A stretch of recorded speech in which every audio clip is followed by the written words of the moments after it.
Nah, jadi sebenarnya laki-laki yang penting untuk aurat sholat itu udah cukup. Pakai sarung dia, nggak usah pakai baju, pakai sarung, nutup di atas pusar sedikit, di bawah lutut sedikit, udah sah sholatnya. Cuma ingat, ente menghadap siapa? Allah. Menghadap Allah. Harus punya akhlak, punya sopan santun.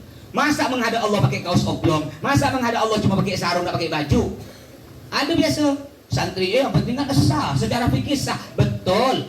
Makanya gunanya ente belajar bukan cuma belajar fikih, juga belajar tasawuf. Fikih itu mengajarkan kita untuk bagian luar anggota tubuh kita, bagian luar, sholat, puasa, haji, zakat, bagian luar. Sedangkan tasawuf mengajarkan kita untuk bagian dalam, bagian hati, akhlak, hati bersih, itu tasawuf. Fikih dengan tasawuf harus nyambung, dua-duanya harus dipelajari. Kalau ente cuma belajar fikih, tidak belajar tasawuf, ya kayak tadi. Sholat menghadap Allah udah pakai baju, cuma pakai sarung, yang penting kan nutup aurat, sah. Memang sah. Ingat, ente ngadap Allah. Kita ngadap presiden ya, berani ente? Ngadap Presiden Jokowi cuma pakai sarung, nggak pakai baju, berani? Kira-kira ditendang nggak kena satpam tuh?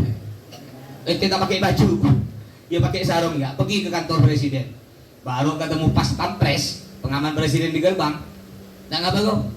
Kami nggak ada presiden, hah?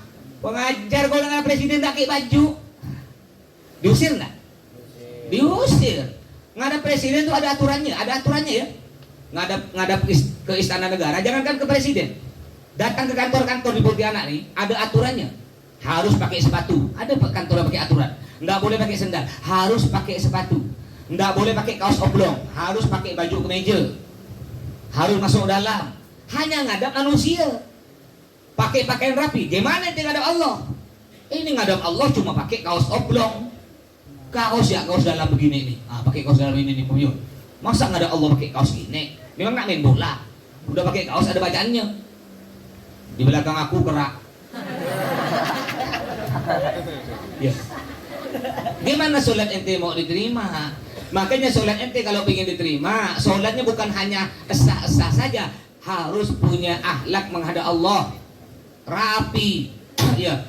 Ulama-ulama kalau mau sholat ada Allah, mereka mandi dulu.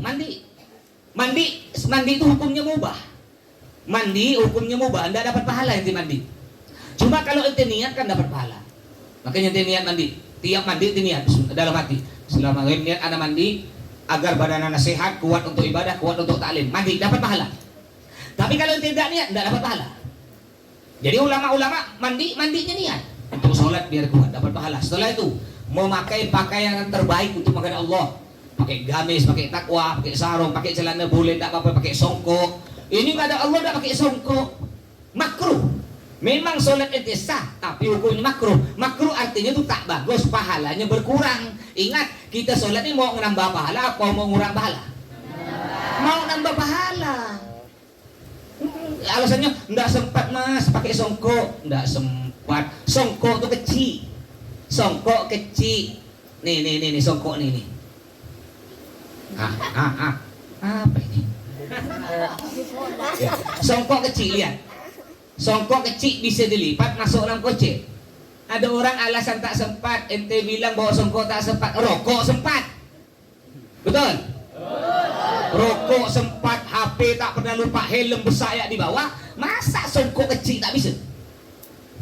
Ini menghadap Allah, punya akhlak, punya sopan santun.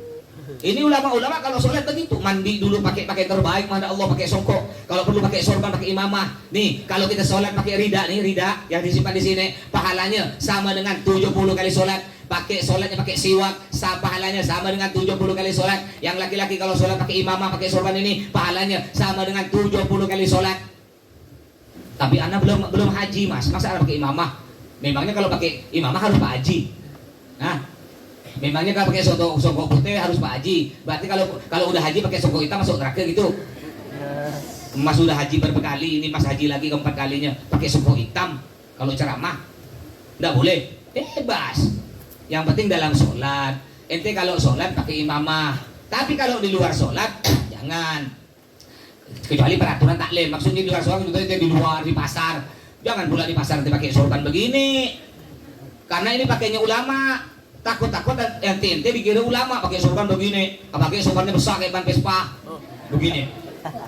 Pergi ke pasar tengah, duduk di warung kopi, masa pakai sorban ban Vespa duduk warung kopi, beli kopi pancong, utang 2.000. Ini pakainya ulama. Kalau ente belum jadi ulama, belum alim, ndak pantas ente pakai ini, kecuali dalam sholat atau ente mengajar atau belajar di pondok. Tapi kalau ente keluar ke pasar, ndak usah dipakai. Kalau bukan ulama simpan. Bukan apa, takut orang tertipu, takut kena orang ente disuku orang dikira orang alim, sekira ulama, langsung orang nanya hukum. Assalamualaikum Pak Kiai, Pak Ustadz. Ya, apa hukumnya? Umpamanya, apa hukumnya pacaran? Oh, pacaran itu dalam Islam hukumnya boleh-boleh saja. Bahkan berzina itu boleh. Yang penting mau sama mau. Ustadz abal-abal. Ya. Ngerti? Ini pakainya ulama. Kalau ente belum jadi ulama, ndak usah dipakai dulu ini. Ya.